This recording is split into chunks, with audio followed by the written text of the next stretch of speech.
श्री शिवाय नमस्तुभ्यम। आज हम आपको दुबड़ी सप्तमी की कहानी सुनाएंगे। आपसे निवेदन है कथा अवश्य पूरी सुने, क्योंकि अधूरी कथा सुनने से पाप लगता है। प्राचीन काल में एक साहूकार था। उसके 7 बेटे थे। वह अपने जिस भी बेटे का विवाह करता वही मर जाता। इस तरह से उसके 6 पुत्रों की मृत्यु हो गई। केवल सबसे छोटा बेटा ही शेष रह गया। इससे साहूकार बड़ा दुखी हुआ।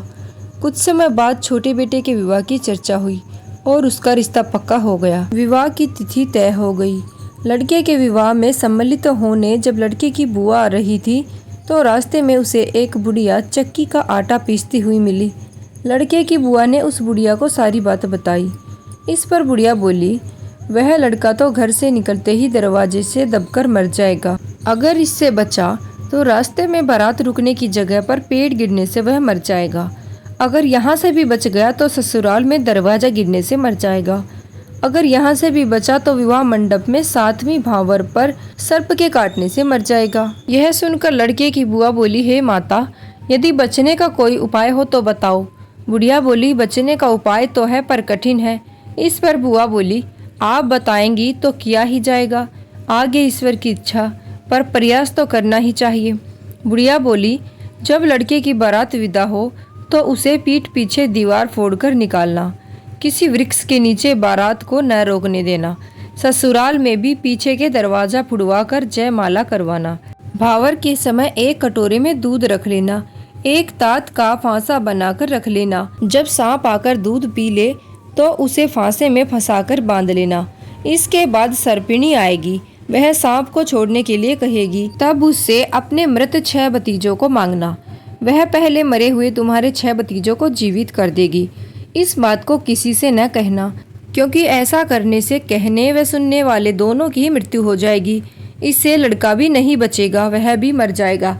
सारी बातें बताकर बुढ़िया ने अपना नाम दुबड़ी बताया और चली गई। सारी बातें सुनकर लड़के की बुआ घर आ गई। जब बारात जाने लगी तो लड़के की बुआ रास्ता रोक कर खड़ी हो गई और बोली, मेरे भतीजे को दीवार फोड़ कर पीछे से निकालो। ऐसा ही किया गया। लड़का सकुशल निकल गया। उसके घर से बाहर आते ही मकान के आगे का पुराना दरवाजा भर भरा कर गिर पड़ा। यह देखकर सब कहने लगे, बुआ ने बड़ा अच्छा किया, लड़के को बचा लिया। बुआ भी बारात के साथ जाने लगी तो सबने मना किया और कहा कि महिलाएं बारात के साथ नहीं जाती हैं, पर बुआ ने किसी की बात नहीं मानी। वह भी बारात के साथ गई। मार्ग में जब बारात एक वृक्ष के नीचे रुकने लगी तो बुआ ने सबको रोका तथा लड़के को वृक्ष के नीचे न बैठाकर धूप में बैठाया। लड़के के धूप में बैठते ही वृक्ष भी चरमरा कर गिर पड़ा।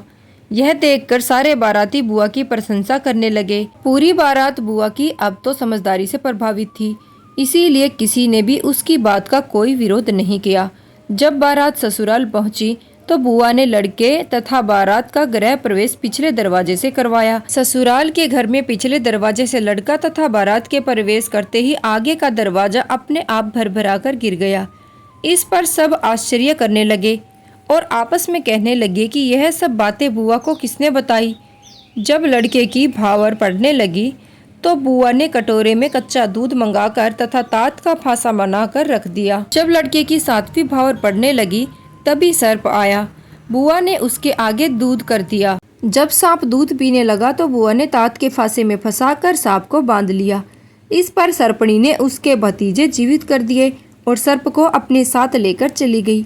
इस प्रकार साहूकार के 7 पुत्र जीवित हो गए।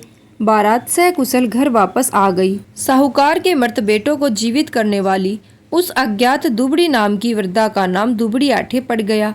हे दुबड़ी माता, जैसे तुमने साहूकार की बहन के 7 भतीजे लौटाए, ऐसे ही सबकी रक्षा करना। बोलो दुबड़ी माता की जय।